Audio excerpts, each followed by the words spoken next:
اعوذ باللہ من الشیطان الرجیم، بسم اللہ الرحمن الرحیم۔ آج میں مختصر سی بات کرنا چاہتا ہوں سود کے حوالے سے۔ دیکھیں، سود ایک ایسی لعنت ہے، یہ بات سمجھ لیجئے کہ قرآن میں مختلف گناہوں کی سزاؤں کا ذکر موجود ہے، مختلف گناہوں کی نوعیت کا ذکر موجود ہے، لیکن سود کے بارے میں جو الفاظ قرآن میں اللہ سبحانہ و تعالیٰ نے بیان کیے ہیں وہ کسی گناہ کے بارے میں، کسی غلطی کے بارے میں نہیں بیان کیے۔ کہ وہ لوگ کہ جو سود کا کاروبار کرتے ہیں وہ یہ سمجھیں اگر وہ نہیں مانیں گے تو ان کے ساتھ اللہ اور اللہ کے رسول کی جنگ ہے۔ یہ الفاظ نہ زنا کے لیے آئے، یہ الفاظ نہ شراب کے لیے آئے۔ حدیث میں بھی سود کے حوالے سے جو شدت نبی پاک صلی اللہ علیہ وسلم نے فرمائی، اگر سود کی برائی کو 70 حصوں میں تقسیم کر دو تو اس کا کم تر درجہ وہ گناہ ہے کہ جس کو زبان سے بیان کرتے ہوئے انسان کو شرم آتی ہے، کہ اس سے گرا ہوا گناہ انسان اس زمین پر کر نہیں سکتا۔ تو آپ اندازہ لگائیے کہ شدت جو اللہ نے قرآن میں اختیار کی اور نبی پاک صلی اللہ علیہ وسلم نے حدیث میں اختیار کی۔ سود ہے کیا؟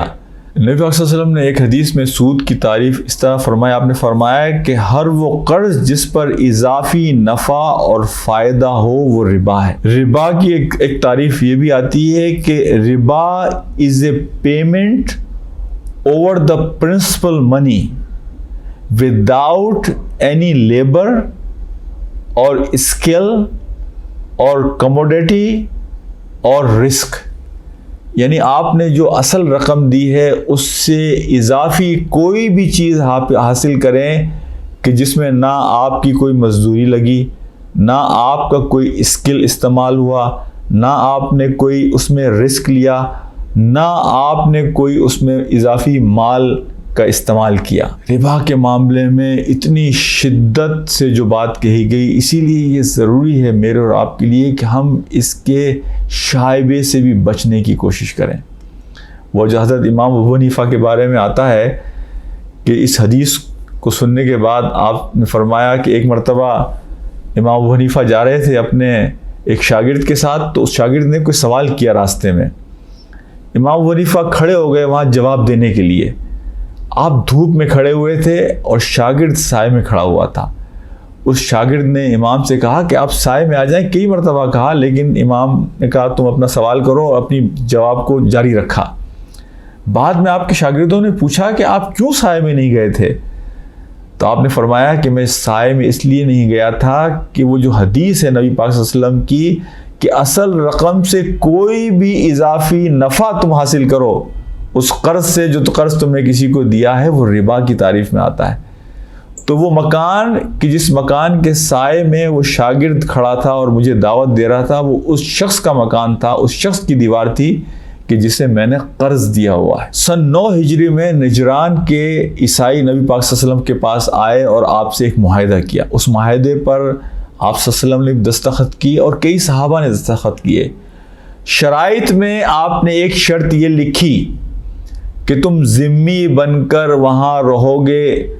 تمام شرائط کے ساتھ ایک شرط یہ تھی کہ اگر تم میں سے کسی نے سود کا لین دین کیا، سود کا کاروبار کیا، تو یہ معاہدہ ختم ہو جائے گا، اس فرد سے ہمارا کوئی تعلق نہیں ہوگا۔ یہاں سے ایک پرنسپل اور فقہا نکالتے ہیں کہ ایسا فرد کہ جو سود کا لین دین کا کاروبار کرتا ہے اس کی شہریت بھی اسلامی حکومت ختم کر سکتی ہے۔ اصل میں ایک بات کو ذرا سمجھنے کی کوشش کیجئے کہ اسلام ایک ایسا معاشرہ بنانا چاہتا ہے کہ جہاں لوگ ایک دوسرے کے خیر خواہ ہوں، جہاں لوگ ایک دوسرے کے ہمدرد ہوں، جہاں ایک بھائی چارے کا ماحول ہو، جہاں کوئی آدمی مجبور ہو تو وہاں اس کا لوگ سہارا بننے کے لیے تیار ہوں۔ سودی ذہن وہ ذہن ہے کہ جو انسان کو سیلف سینٹرڈ بنا دیتا ہے، اسے اپنی ذات کے علاوہ کسی کی فکر نہیں ہوتی۔ سودی ذہن وہ ذہن ہے کہ جو مال کو جمع کر کے رکھنے کا ذہن بناتا ہے۔ اسلام یہ چاہتا ہے کہ جس طرح جسم کو خون کی ضرورت ہے اسی طرح کسی بھی سوسائٹی کو پرورش پانے کے لیے مال کی گردش کی ضرورت ہے. مال چند ہاتھوں میں مخصوص ہو کر نہ رہ جائے. اس لیے اسلامی نظام کی بنیادی اصول یہ ہے کہ مال گردش میں رہنا چاہیے. آپ جب خرچ کرتے ہیں تو اس خرچ کے نتیجے میں ایک پوری چین بنتی ہے، جس چین کے نتیجے میں بے شمار لوگوں کو فائدہ ہوتا ہے. سودی ذہن رکھنا مال کو جمع کرنے کی ذہنیت بناتا ہے، اپنی ذات کو ترجیح دینے کی ذہنیت بناتا ہے، لوگوں کی ضروریات کو ایکسپلائٹ کرنے، ان سے ناجائز فائدہ اٹھانے کا ذہن بناتا ہے.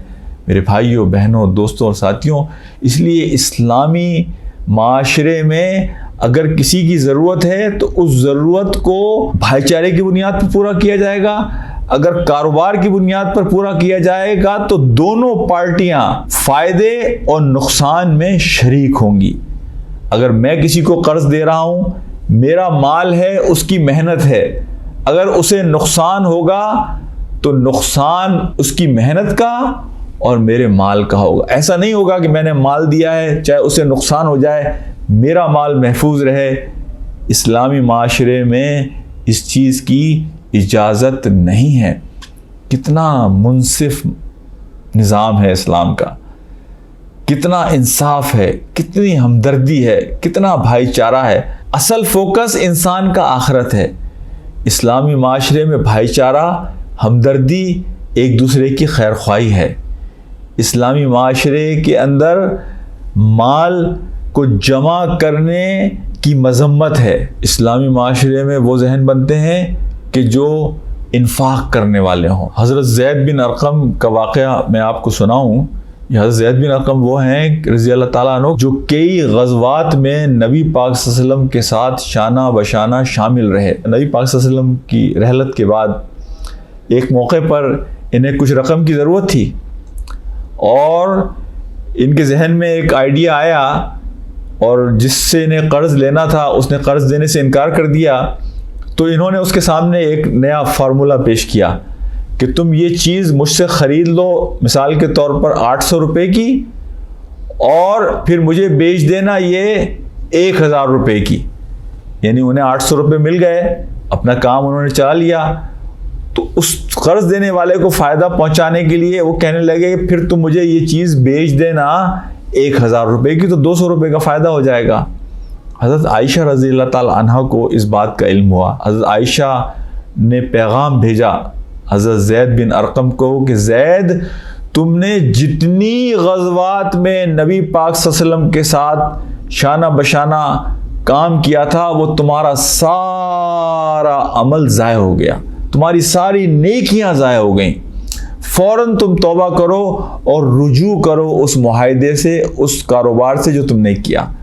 حضرت زید کو جب اس بات کا علم ہوا تو آپ نے فوری طور پر اس معاہدے کو قلعدم کیا، اس لین دین کو قلعدم کیا اور اللہ سبحانہ و تعالیٰ سے توبہ اور استغفار کی. میں جس شہر میں رہتا ہوں امریکہ، وہاں میں نے مسجد میں ایک صاحب آتے تھے، انہیں سود کے بارے میں کچھ چیزیں بتائیں. وہ مجھے ایک مرتبہ بازار میں ملے اور مجھ سے کہنے لگے ڈاکٹر صاحب وہ مجھے کچھ لوگوں نے کہا ہے کہ جی یہ گنجائش نکلتی ہے سود پر قرض لینے کے لیے، مکان لینے کے لیے، یہ گنجائش نکلتی ہے، یہ گنجائش نکلتی ہے. تو میں نے ان سے ایک بات کہی، ان صاحب سے میں نے کہا دیکھو بات سنو، یہ جتنے بھی لوگ آپ کو یہاں مشورہ دے رہے ہیں نا، آخرت کے دن ان میں سے کوئی بھی آپ کے ساتھ وہاں کھڑا نہیں ہوگا، وہاں اکیلے آپ اللہ کے سامنے جواب دہ ہوگے. تو کہنے لگا ڈاکٹر صاحب میں آپ کو ایک بات بتاؤں کہ میں نے خواب دیکھا اور آپ جو بات کہہ رہے ہیں وہ بات بالکل ٹھیک ہے. میں نے خواب یہ دیکھا کہ میں اپنے ایک دوست کے ساتھ گاڑی میں بیٹھ کر جا رہا ہوں اور میرا دوست گاڑی چلا رہا ہے. سامنے سے ایک بہت بڑا اژدہا ہماری گاڑی کے سامنے آ جاتا ہے اور گاڑی پر حملہ کرتا ہے، اور یہ میرا دوست اس پر گاڑی چڑھانے کی کوشش کرتا ہے اس کو مارنے کے لیے، اور وہ اژدہا بچ جاتا ہے اور وہ پھر آ کر میرے کھڑکی سے شیشے کو توڑتا ہے، اور میرا یہ دوست جو گاڑی ڈرائیو کر رہا تھا، جو اس کو مارنے کی کوشش کرتا ہے، وہ اتر کر بھاگ جاتا ہے. اور میں ازدہ سے کہہ رہا ہوں کہ میں نے تجھے مارنے کی کوشش نہیں کی، اس نے مارنے کی کوشش کی تھی، وہ تو بھاگ گیا۔ بخدا اس دن کوئی میرے اور آپ کے ساتھ کھڑا نہیں ہوگا۔ انی ظننت انی ملاق حسابیہ، میں اور آپ اکیلے اللہ کے سامنے کھڑے ہوں گے۔ لہٰذا وہ چیز کہ جو میری آخرت کو کمپرومائز کرے، مجھے اللہ کے سامنے شرمندہ کر دے، ہر اس چیز سے مجھے اجتناب کرنے کی کوشش کرنا چاہیے۔ شریعت نے وہ تمام راستے بھی بند کیے ہیں کہ جو سود کی طرف لے جانے والے ہوں۔ آج کل ہمارے بڑے چیمپئن کچھ لوگ ہیں نا جو کہتے ہیں کہ سود لینا حرام ہے، دینا حرام نہیں ہے۔ وہ حدیث جس میں آپ صلی اللہ علیہ وسلم نے ان تمام لوگوں کی مذمت کی کہ جو سود کے لینے والے ہیں، دینے والے ہیں، لکھت پڑھت کرنے والے ہیں۔ میرے بھائیوں، دوستوں اور ساتھیوں، کہ جہاں شائبہ بھی ہو ایسی، اسی لیے نبی اکرم کی حدیث ہے کہ حلال اور حرام واضح ہیں، وہ لوگ، اور اس کے درمیان ایک گرے زون ہے، وہ لوگ کہ جو اس گرے زون سے دور رہتے ہیں، وہ لوگ ہیں کہ جو آخرت کے دن کامیاب ہو جائیں گے۔ تو یہ دنیا کی زندگی تو 4 دن کی زندگی ہے، ہمیں اس بات کی کوشش کرنی، اور اللہ برکت دیتا ہے اس کاروبار میں کہ جو سود کے بغیر، میں نے ہزاروں لوگوں کو دیکھا ہے، کروڑ پتی ہیں، ملینرز ہیں، بخدا ان کی لائف کو میں نے میزریبل دیکھا، اس لیے کہ وہ جس ذہنیت ان کی پیدا ہو گئی ہے اس سود کے کاروبار کے نتیجے میں، وہ انہیں سکون فراہم نہیں کرتی۔ تو آدمی مال کماتا کس لیے ہے؟ آدمی یہ بڑے بڑے کاروبار کرتا کس لیے ہے؟ سکون کے لیے۔ اگر آپ سے سکون چھن گیا تو اس کاروبار کا کیا فائدہ؟ اس مال کا کیا فائدہ؟ اس جائیداد کا کیا فائدہ؟ میرے بھائیوں اور دوستوں اور ساتھیوں، وہ مال، وہ کاروبار جس سے دنیا کا سکون بھی ختم ہو جائے اور آخرت میں بھی انسان کو تباہی و بربادی ہو، اس کاروبار کا انسان کو کیا فائدہ؟ دیکھیں، ایک اور بات ذہن میں رکھیں کہ دین میں وہ لوگ زیادہ پسندیدہ ہیں کہ جو سیدھے چلتے ہیں، سادہ لوگ ہیں، منکسر اور انکساری والے لوگ ہیں۔ یہ بعض لوگ جو ہیلے تلاش کرتے ہیں، اللہ کے ساتھ بھی ٹرک کرنے کی کوشش کرتے ہیں۔ بنی اسرائیل کی سب سے بڑی برائی یہ تھی کہ وہ ہیلے تلاش کرتے تھے۔ ان کی شریعت کا کوئی حکم آ جاتا تھا تو اس میں لوپ پول استعمال کرتے تھے، بہانے تلاش کرتے تھے۔ یہ ذہنیت پھر کسی ایک چیز پر رکتی نہیں ہے، پھر یہ ذہنیت ہر چیز میں کام کرتی ہے، اور بخدا اللہ کے ساتھ کاروبار میں ہیلے تلاش کرنا، بہانے تلاش کرنا، لوپ پولز تلاش کرنا، ٹرک تلاش کرنا، بخدا ہم اللہ کے ساتھ ٹرک نہیں کر سکتے، ہم ہیلے اختیار نہیں کر۔ اللہ وہ جو ہمارے دلوں کے حال کو جاننے والا ہے، ہمیں اللہ کے ساتھ سادگی، انکساری، عاجزی کے رویے کے ساتھ معاملہ کرنے کی ضرورت۔ دیکھیں، قرض 2 طرح کے ہوتے ہیں، ایک ہے کنزمپشن لون اور ایک ہے پروڈکشن لون۔ کنزمپشن لون یہ ہے کہ آپ کو اپنی ذاتی ضرورت کے لیے، گھر بنانے کے لیے، شادی کرنے کے لیے آپ کو پیسہ چاہیے، اپنی کوئی گاڑی خریدنے کے لیے کوئی قرض چاہیے، پیسہ چاہیے، یہ کنزمپشن لون ہے۔ کنزمپشن لون میں تو اسلامی معاشرے میں اور اسلامی معیشت میں وہ بنیادی ضروریات جو انسان کی ہیں ان کی ذمہ داری تو اسٹیٹ کی ہوتی ہے۔ اگر اسٹیٹ وہ ذمہ داری پوری نہیں کر سکتی تو باقی معاشرے میں رہنے والے مسلمان آپس میں مل کر ایک دوسرے کی ضروریات کو پورا کرنے کی کوشش کرتے ہیں۔ دوسرا لون ہوتا ہے پروڈکشن لون۔ میرا کاروبار ہے، میں اسے بڑھانا چاہتا ہوں، اس کے لیے قرض لینا چاہتا ہوں، تو اس کی شرط یہ ہے تو وہ ایکول گراؤنڈز پر ہوگا، یعنی اگر میں قرض دے رہا ہوں تو اس میں پھر میرا رسک بھی ہونا چاہیے۔ ایسا نہیں ہو سکتا کہ آپ کی محنت، میرا پیسہ نقصان ہو گیا، مجھے تو میرا پورا پیسہ واپس ملے اور آپ کو کچھ بھی نہ ملے اور آپ میرے پیسے کی وجہ سے مزید مقروض ہو جائیں۔ بلکہ اسلام میں یہ ہے کہ آپ شرائط طے کریں کہ اگر آپ کا پیسہ ہے، دوسرے کی محنت ہے، ہاں منافع میں آپ طے کر سکتے ہیں کہ کس کا کتنا منافع ہوگا، اس میں کوئی پابندی نہیں ہے۔ میرا 100% مال ہے، آپ کی 100% محنت ہے، تو نقصان ہوگا تو میں نقصان اٹھاؤں گا مال کا، آپ کا نقصان ہوگا محنت کا۔ یہ ہے وہ طریقہ، اسلامی طریقہ کاروبار کا۔ آپ دیکھیے کتنی خوبصورتی ہے اس اسلام کے نظام میں، اس لیے کہ یہاں ذہنیت دوسری کام کر رہی ہے۔ یہاں ذہنیت وہ نہیں ہے کہ مجھے زیادہ سے زیادہ پیسہ جمع کرنا ہے، مجھے مال جمع کرنا ہے، مجھے لوگوں کی ضروریات سے فائدہ اٹھانا ہے۔ یہاں وہ ذہنیت کام نہیں کر رہی۔ اسلامی ذہنیت یہ ہے کہ مجھے اپنے بھائی کو فائدہ پہنچانا ہے۔ دنیا کی زندگی چند روز کی زندگی ہے۔ جو مال مجھے اللہ کے بتائے ہوئے طریقوں سے ملے گا اس میں مجھے برکت ملے گی، اس میں مجھے سکون ملے گا، اس میں مجھے اللہ کی رضا ملے گی، اس میں مجھے لوگوں کی دعائیں ملیں گی۔ میرے بھائیوں، دوستوں اور ساتھیوں، اسی لیے اسلامی معاشرے میں لوگ پھر حسد، بغض، ایک دوسرے کے ساتھ نفرت، ان بیماریوں سے بھی بچتے ہیں۔